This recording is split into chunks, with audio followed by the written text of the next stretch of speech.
Hello everyone, this is Blow Up the Yard, and today I have a review on the Gemmy, I believe 2010 9-foot pumpkin carriage inflatable sold at Lowe's, which I'm also not totally sure on, but I believe it is.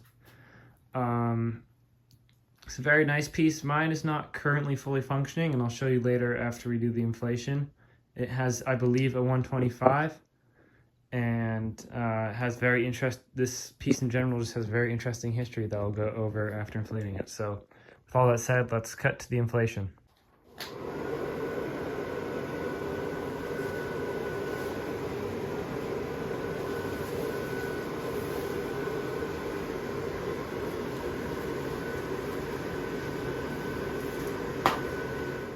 So, as you can see from that last shot, there's a bit of a problem with my inflatable. So this is a really rare occurrence where, with certain animations, the piece that connects the head here will actually come, like disconnected. It'll break away over time, which is usually an easy fix. You can glue this back on the rod. But the problem with mine is it won't stop turning. Usually these things, when enough pressure is applied to them, they'll stop and they'll turn the other direction, and that's what gives like the head side-to-side motion. But with mine, it just won't stop turning, so I guess it just kept turning until the head snapped off sometime last year when I got it. So that sucks, but I have a very easy solution, and I can show it to you right now with zip ties. Zip ties solve the problem with the head. So unfortunately, because I zip tied the head together, which I can show photos on the screen, but basically I took a zip tie and strung it through the kind of grid system on the top part of the head here you saw in the previous clip, and the actual like connecting piece to the motor here. So I can no longer turn the head, but it is on there very secure now. It is airtight. So it sucks that the animation doesn't work even though the motor is functioning, but I'm not super upset about it because it's a very minor animation. Besides that though, overall, great inflatable, inflates amazing. A couple other small little problems of mine, a little hole there.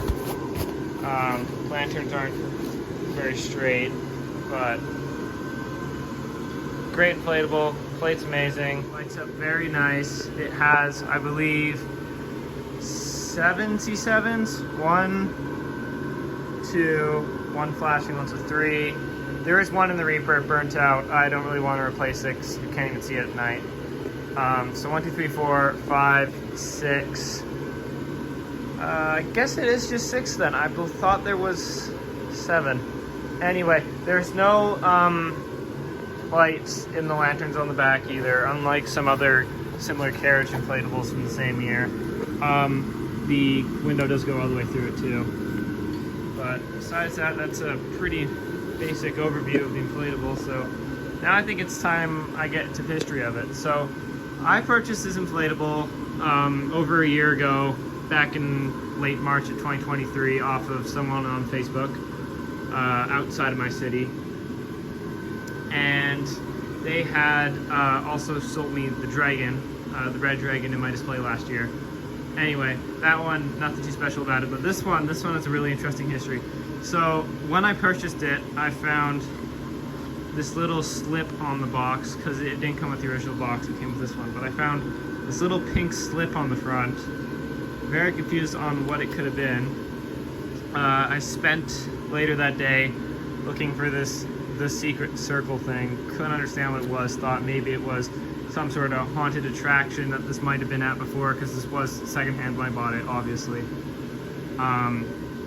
Older inflatable, maybe it was this haunted attraction. And I kept looking for the secret circle thing. As you can see, had a whole bunch of other stuff on it. Set, Halloween, the name that they've thrown here. Lockup, which I guess is some sort of storage unit it was at. So I noticed episode. So I went online and found a series from early 2010s or whatever, filmed in the same city I bought this in. And I looked for this episode here, and surely enough, this thing was actually used in a series. Now, from what I understand, the Secret Circle series, you can search it up on Google, some sort of vampire witch teenage drama. I never watched it. but I did look for the episode this was in, and it was in a single frame in the background of a Halloween party episode or something. Single frame for like 3/4 of a second. I can show the photo here. I do have a photo of it.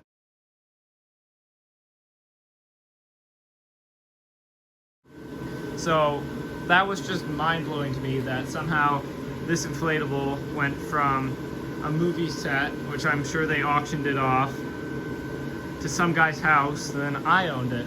I want to have this thing. It is in really good condition, especially for such an old inflatable. Like, it's still, as you can tell, in very good condition. Some tells me this thing was put into this storage for this movie series for so many years, and until they, you know, took it out and auctioned it off. But, you know, very cool. You know, not a lot of people can say they have a prop in their display that was part of a movie set. Granted, it was a single frame, but, you know, cool to how much of a history this thing has.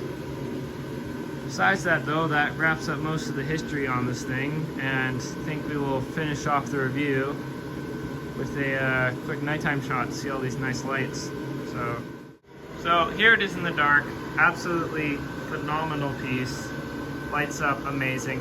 Not sure why this is white on camera. It's not. It's orange. All of this is old, classic, incandescent C7 bulbs. But overall, lights up amazing. Not a whole much else to say about it. Like I said, I've had this thing for over a year now. It's nothing brand new to me. But just wanted to make this video to talk about, you know, the interesting history this thing had, and, you know, a quick little review on this inflatable. If any of you are interested in a more in-depth review, I would check out Chase the Inflatable God's video. He did one back in 2021, I think, on, I believe, the exact same inflatable. That's also how I assumed it was sold at Lowe's in 2010. But for the most part, I think that will wrap up the review. Thanks for watching, and stay tuned for the rest of my 50 days to Halloween. Bye.